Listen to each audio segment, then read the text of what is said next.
Saudi আরব দুবাইয়ের কাছ থেকে তেল নিয়ে ইসরায়েল ফিলিস্তিনের উপরে হামলা চালাচ্ছে। শত্রু কোথায় খুঁজতে যাবেন? শত্রু তো আমাদের নিজেদের ঘরে।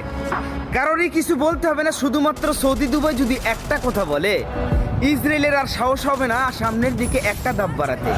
তারা তো কোনো কথাই বলবে না, কারণ তাদের তো দরকার টাকা। ইসলাম ধ্বংস হয়ে গেলে তাদের কি যায় আসে?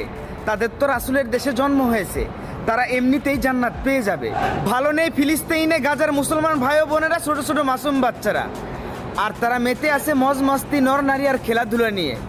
জেগে উঠো হে বিশ্বের মুসলমান, ফিলিস্তিনের পাশে দাঁড়াতে হবে, ইসলামকে বাঁচাতে হবে, ঘুমিয়ে থাকলে চলবে না।